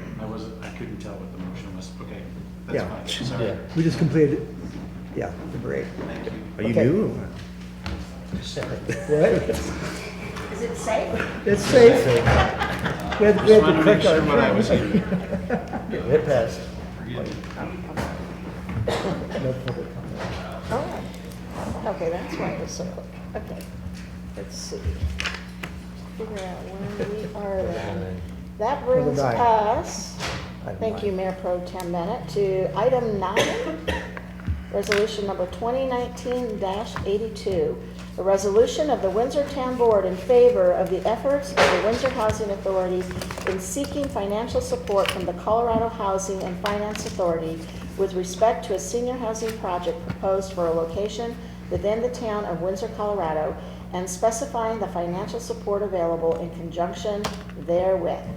Legislative action, Mr. Hale, presentation. Thank you, Mayor. I think that title's longer than what I'm going to say. So, the Housing Authority did request development fee waivers on October 21st, and this is for their first phase of the Golden Meadows housing, which will be on 15th Street. Those waivers are estimated right now at $661,839, and that's on about a $19 million project. And those specifically are detailed on the second page of the resolution or page 302 of your packet. And I believe that there is a representative here from the Housing Authority. Yes, perfect. And I wasn't here at the work session, so I think she'd be a great person to call on with any specific questions. Thanks. Hello, Mayor and Town Board. Thank you for having me this evening. On October 21st, Could you just state your name and address? Yes, for I'm the so record sorry. so we all know Nancy who you are? Salazar, Windsor Housing Authority Board. Thank you. I was moving really fast, sorry about that. And so this evening, wanted to request the final approval on October 21st. The Windsor Housing Authority Board presented regarding our most recent and newest development, Golden Meadows. It's a 52-unit for the first phase. The total project budget is approximately $19.1 million, with development fees of a little over $651,000. The presentation on October 21st was requesting the support from the board to waive the development fees of $651,800. And so this evening, I wanted to make note that the staff memo and the resolution that was provided to you for the packet this evening had some incorrect information. The total budget is for the first phase only. I believe it indicated it was for the 3 phases, and that's incorrect, and I wanted to correct that. So I do apologize for that incorrect information. In addition to that, the development fees indicated that the $651,800 was for 2 phases, but it's actually for the first phase only as well. So I'm here to answer any other additional questions, and I appreciate the consideration and the support from the town board. Okay. Are there any questions for Ms. Salazar? Mr. Suslowski? Yeah, I guess one in particular, Ms. Salazar, when we were discussing this, I remember the mayor asked if this was going to be able to be a priority for Windsor residents in terms of obtaining housing. And I think the situation that I understood was, in fact, as a federal tax credit subsidy program, It cannot, at least on its face, give any kind of preference to local residents or Windsor residents, although you can ask the Department of Urban Affairs and Housing for a waiver or permission. And I believe that that has not yet been asked for with respect to this development. All right. So what happens is that, yes, we cannot limit to just a Windsor housing residents. However, when the eligibility is considered, we can provide more points for a resident. And so that's always preferred and considered. You can do that without the consent of... Correct. So we do give extra points per se on an application when it's a Windsor resident, but we can't eliminate or not allow others from outside of Windsor to apply. Okay, thank you. Okay. Any additional questions? Okay. Seeing none, I believe we have everything to move forward with a Mayor. approval. Mr. Sosowski? Thank you, Mayor. I don't so much have questions, but if you don't mind, I'd like to, I'm going to vote against this, and I wanted people to know it's not because I hate old people or senior citizens. I am one. But some aspects of this project, I think, are, I really struggle with essentially having taxpayer dollars from Windsor taxpayers subsidizing housing for potentially non-residents. I had asked of this particular waiting list, there are 99 to 120 seniors on a waiting list. Of those, 25 are Windsor seniors. So when you look at a complex that has 52 units, even if it were to house all of the Windsor residents, by definition, it would end up housing people from Milliken, Johnstown, Evans, Eaton, Greeley, or any surrounding communities. But aside from that, this complex is designed to have 5 units designated for seniors earning 30% of AMI. Of the 25 senior residents, Windsor residents on the list, 17 of them are at 30%. So it could only house 5 of them. 26 of the units in this development are going to be set aside for those earning 60% over. So roughly half the units are designated for 60% earnings AMI. In fact, there are 0 Windsor residents who are at that earning level. So what is happening is that the taxpayers, and as you know, and I think it's in our memo, if we waive these fees, $650,000 has to come from the general fund to top off the funds from which these dollars would be waived. That definitely is going into the sales tax revenues and property tax revenues of Windsor residents, going to subsidize housing for necessarily non-Windsor seniors. Secondly, if you look at the amount of the waiver in particular, it's a significant dollar amount. The parks would be impacted by $286,000. That is essentially the cost of the pedestrian bridge that they're hoping to place between Bison Ridge down to County Road to 392 for safety and pedestrian and bicycle transportation. Now, admittedly, that money will be replaced, but again, it's a significant project, and the same holds true for the water plant improvement fees and the road impact fees that are being waived.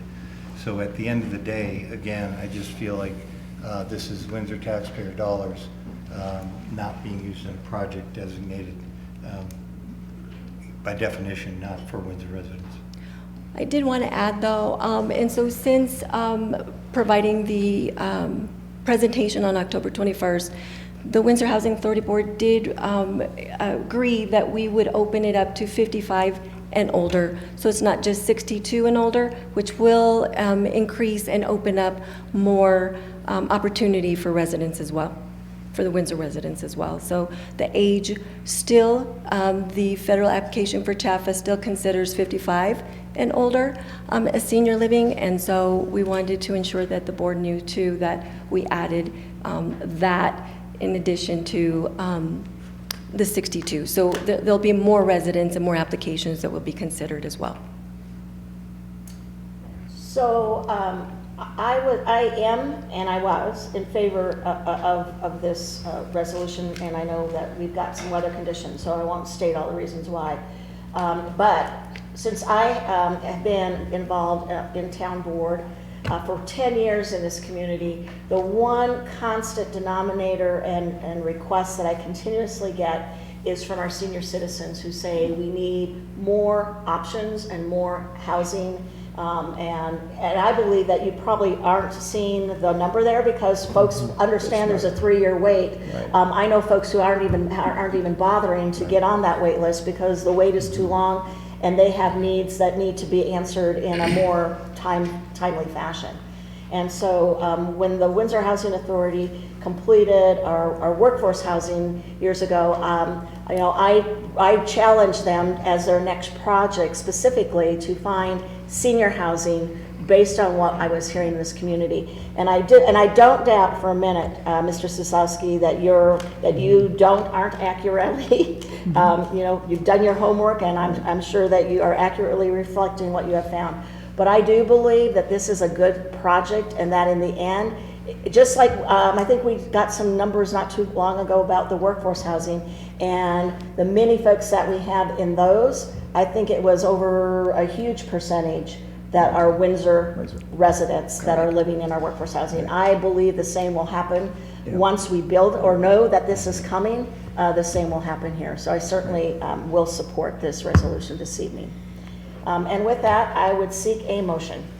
Madam Mayor, I move that we approve resolution number 2019-82. Second. Motion on the floor from Mr. Rennemeyer with a second from Mr. Baker approving resolution 2019-82. All in favor, vote yes, opposed no. And the resolution passes 5-1. The yeas being Baker, Wilson, Bennett, Melendez, Rennemeyer, and the nays being Kozlowski. Moving on to item 10, resolution 2019-83, a resolution approving a settlement agreement between the town of Windsor and the Poudre Tech Metro District with respect to raw water dedication. We have Mr. Hale this evening. Yes, thank you. Mayor, if I may, Mr. Hale, excuse me. It seems to be the thing for this evening for people to recuse themselves. I am on the Water Valley Board as a board member. As this is a discussion and agreement between these two boards, I will recuse myself on this matter. Thank you. Okay, thank you. Mr. Hale. Thank you, Mayor, Town Board. So the attached resolution and attached agreement approves a settlement with the Poudre Tech Metro District regarding their over-dedication of water from approximately March of 2000 until July of this year.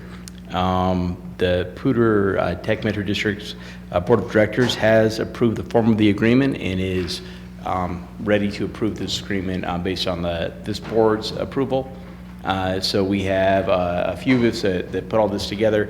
We have Mr. Thornhill, so he's here to answer any questions you have regarding how we calculated the amount of water that's owed or derived on the number of single-family credits. And of course, we have Mr. McCarter, who drafted the settlement itself and has been in a lot of contact with the attorneys of the Poudre Tech Metro District. And of course, I'm here to answer any questions as well. Okay. Any questions? Okay. There are no questions. Is there a motion?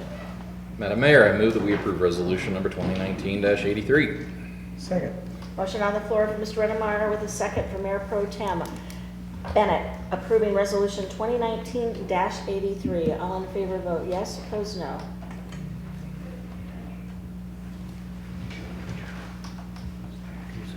And the resolution carries unanimously. Moving on to item 11, resolution number 2019-84. Resolution approving Ultimate Support Systems Incentive Agreement. Legislative action, Ms. Miller. Thank you, Madam Mayor and Town Board members. Before you tonight is a request for incentives for Ultimate Support Systems, known in your packet as 5M as their parent company for the agreement. But this is for a 100,000 square foot facility located at 1130 Diamond Valley Parkway. The new 100,000 square foot facility, it's not just manufacturing, but in phase one, it will also house R&D, distribution, and some assembly with that. The new equipment that they plan on bringing to that location is worth $500,000. Existing relocation is $250,000. The total project is worth over $10 million, including the building, land, and FF&E. 23 jobs in the first phase. There is planned another 20 to 30 jobs in the second phase. And those extra jobs were not included in the economic impact analysis or the second building that we'll talk about. Again, use, R&D, assembly, distribution. In 2019, the request was made. We met with them in June, and they moved forward. Once they got their building permit fee estimate, they thought that they were a little bit high, and they came back and asked for some help.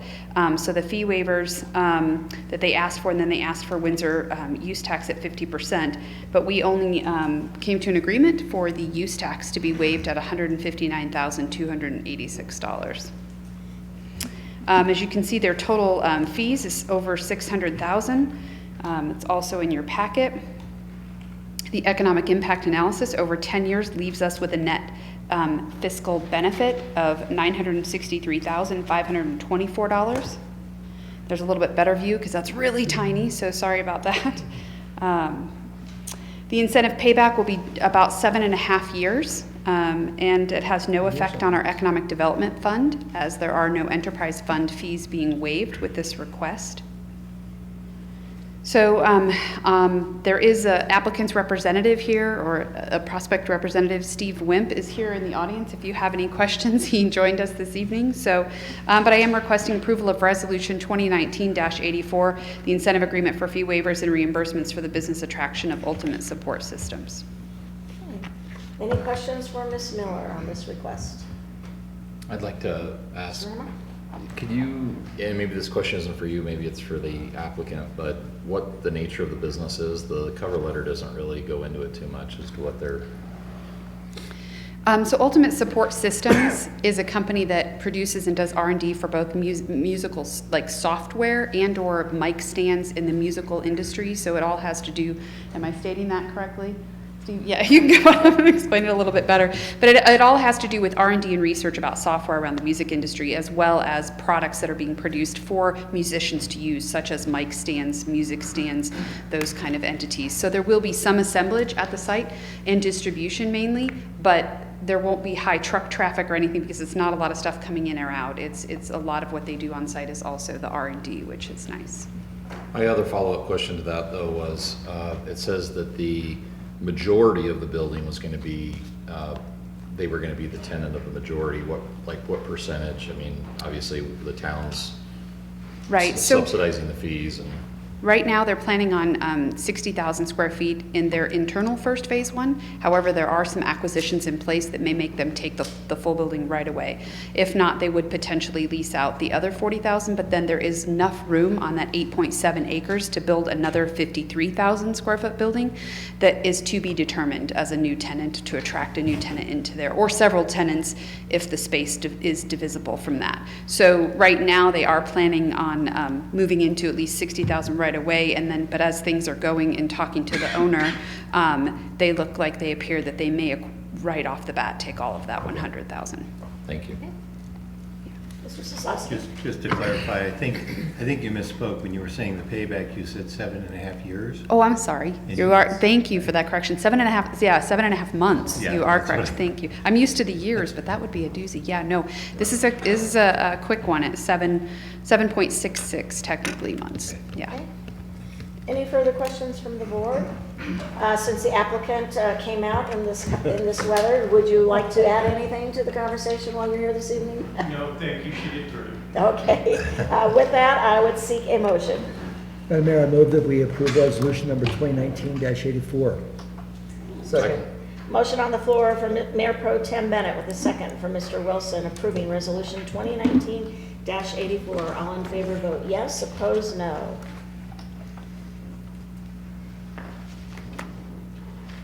Mr. Sosowski.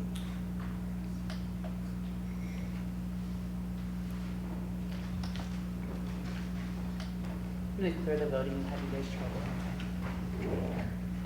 What? Do it again. Yeah. And the resolution carries unanimously. Thank Good you, luck. Madam Mayor and Town Board. Moving on to item 12, public hearing for the 2020 budget. Mr. Moyer. Yes. Thank you, ma'am. In your packet tonight are several items that we need to approve to officially adopt our 2020 budget. The first item is the public hearing, and in your packet was a condensed summary of the budget. There's a lot of information in there, and in the interest of the snow event outside, I won't read it all to you. Don't feel bad in giving us the condensed version this evening. What's that? Don't feel bad in giving us the condensed version. Oh. She called for a motion. Well, I can condense it more. I can condense it more than that if you like. I guess one thing I wanted to point out on the revenue is. Oh, yes, we do. I'm sorry, there's a public hearing for this. Yep. Sorry. Well, let's let him talk and then we'll open public hearing. Okay. Completed. There's no public left, but we still will do that. We'll go through the motion. I wanted to just point out a couple of assumptions. We talked about we are expecting an increase in sales tax collections, not a change in the rate, just more collections. On property tax, we are keeping our mill levy at 12.03 mills, which it's been that number since 2004, I think. We are also going to increase water and storm drain rates. As far as expenditures, as we know, we have a robust capital program, which is the biggest percentage of our budget, followed by personnel, and then also in the personnel, we are requesting 11 new FTEs for 2020. So short of that, I should say we published the notice on November 15th. And when we're all done with this, if you would like the big paper copies, just contact me or Carl and we will get you a copy. But short of that, I'd answer any questions. Okay. Before we move into that, let's open the public hearing now officially. Is there a motion to open public hearing? So moved. Second. Motion on the floor from motion on the floor from Mr. Redemeyer with a second from Mayor Pro Tem Bennett to open public hearing. All in favor vote yes, opposed no. Let's see. The public hearing is now open. Questions from Mr. Moyer with regards to the 2020 budget? I have a comment. Okay. Is this appropriate? I just want to thank you and your staff and Carl and Vicki for past years and our town manager and all the staff that put work into this. This is my last budget, so Okay. kind of sad, but that's right. Oh, yeah. We'll that's we'll right. laminate your last copy for you. We'll add that to the budget. Yeah, well, we've been the beneficiaries of a growing community. I think it's obviously contributed to our tax base, but I think our staff has done a tremendous job with this over the years. And not only, we're setting ourselves up for a really strong future with all the capital improvement stuff, so I appreciate everything you guys have done. Oh, thank you. And as you said, it's a lot of work by a lot of people. Yeah. And Vicki, if you're watching, and I know you Yes, are, I did. thank you. And thank you, Carl, for jumping right in there. So, but appreciate the kind words. Thank you. Any questions for Mr. Moyer before we ask anybody to come before us? Okay, seeing no further questions, this is the public hearing portion for the budget. If there's anybody who wishes to speak to the board on this agenda item, this would be the time to come forward. Seeing none, I would seek a motion to close public hearing. So moved. Second. Motion on the floor from Mr. Redemeyer, with a second from Mr. Baker to close public hearing. All in favor vote yes, opposed no. Public hearing is closed. Moving on to item 13, resolution number 2019-85. A resolution summarizing expenditures and revenues for each fund and adopting a budget for the town of Windsor, Colorado for the calendar year beginning on the first day of January 2020 and ending on the last day of December 2020, and appropriating sums of money to the various funds and spending agencies in the amount and for the purpose as set forth below for the town of Windsor, Colorado for the 2020 budget year. Anything further, Mr. Moyer? No, this is just officially adopting the budget, so short of any questions, I recommend questions? approval. I too just want to resonate Mr. Baker's comments under the public hearing and appreciate the hard work of your staff and department in getting us through and making sure that this year though too, that we, stayed within the budget. Yes. and the guidelines that this board set up many years ago. And I know that some folks, some departments may have seen some disappointments along the way. But again, I think that we prioritize what's really important, and I think this budget reflects not only what's important to us, but more importantly, what's important to our citizens. So, thank you. Thank you. And with that, I would seek a motion. Madam Mayor, I move that we approve resolution number 2019-85. Second. Motion on the floor from Mr. Redemeyer, and a second from Mr. Baker, approving resolution 2019-85. All in favor vote yes, opposed no. And it is approved unanimously.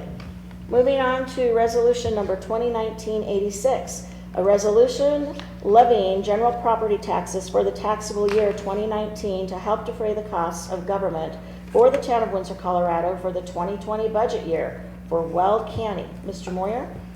Yes, this one and the next one are basically the same resolution, just for the different counties. As I mentioned earlier, 12.03 mills is what our mill levy is. It is the same in both counties. So I would recommend approval. Okay.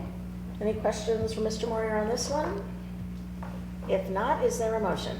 Madam Mayor, I move, and you have to say Mayor Zaslowski. Move for the board to adopt resolution number 2019-86.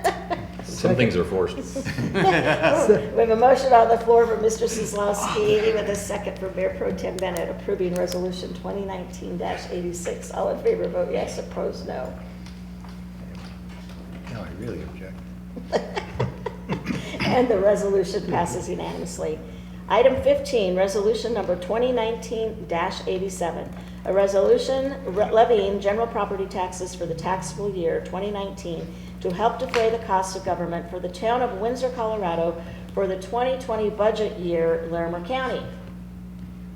Oh, Anything different? nothing further. I'm sorry. I was Any reading different my questions? notes. Okay, is there a motion? Madam Mayor, I move that we approve resolution number 2019-87. Second. Motion on the floor from Mayor Pro Tem Bennett with a second from Mr. Redemeyer approving resolution 2019-87. All in favor vote yes, opposed no. And the resolution carries unanimously. Moving on to item 16, resolution number 2019-88, a resolution for supplemental appropriation of funds appropriated but not expended in 2019. Mr. Moyer.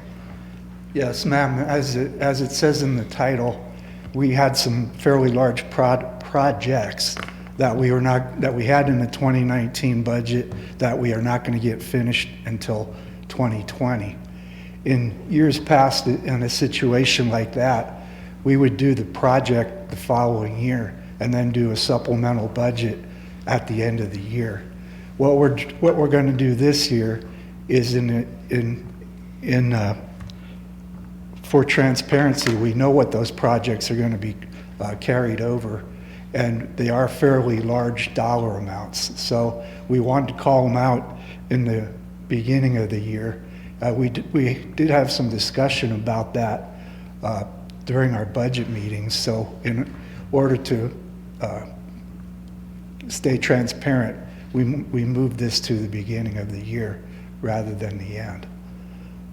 So that'll make, it's about $9.5 million in extra projects. So that's going to make our total expenditures $89.1 million, which, yeah, is obviously Windsor's biggest budget. So. Going out with a bang. Yeah, right? Yes. I like this idea better. I think we might as well do it up front. And I noticed in your memo we're carrying over the revenue, or how does that work? It's money not spent, so it automatically carries over, right? Yeah, it's part of the fund balance. We're just calling it out here at the beginning of the So we're year. not spending extra money, we're just No. spending what we didn't spend. No. Thank you. I guess. Mayor? Okay, Mr. Slosky? Just to clarify then, your table that shows beginning of fund balances, expenses, and ending fund balances reflect these? It reflects the beginning fund balance. Yeah, okay, so it would be in that as an unused amount? Yes, prior year. yes. Okay, thank you. Okay. With that, is there a motion? Madam Mayor, I move that we approve resolution number 2019-88. Second. Motion on the floor from Mr. Rennemeyer with a second from Mr. Wilson approving resolution 2019-88. All in favor, vote yes. Opposed, no. And the motion carries unanimously. Finance report for September 2019. Yes, I'll be really quick Great on job. this here. Thank you. This marks the end of September, the end of the third quarter. That would put our benchmark at 75% on both expenditures and revenue. We are clear of that on the revenue, as we've been saying all year. We have, our sales tax collections are up quite a bit. The one chart in construction use tax has gone through the roof with all the building permits. There's a chart in there showing where we collect our sales tax, and you can see that the no physical location is by far the highest producer, followed by King Soopers. And just as a side note, I made the mistake of going there at lunchtime today. Oh my. I mean, it's a good problem to have, but as far as the expenditures, O&M's at 65.6, CIP 28.49. Those combined 48.74%, which is well under the benchmark for the end of September.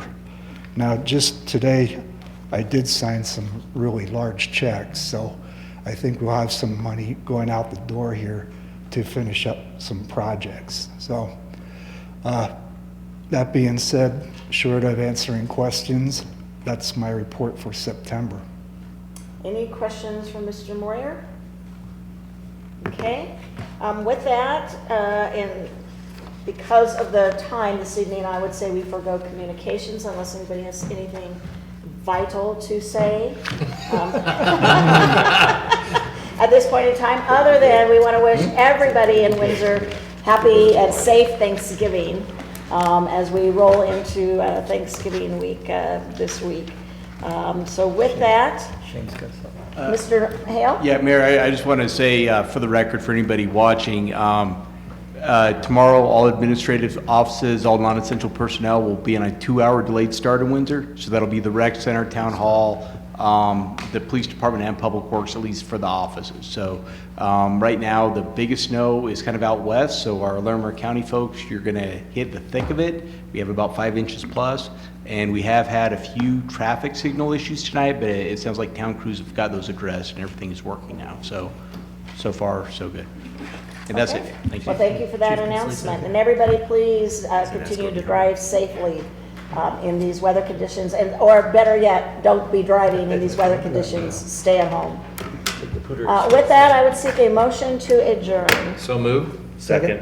Motion on the floor for Mr. Rennemeyer with a second tie between Baker and Wilson?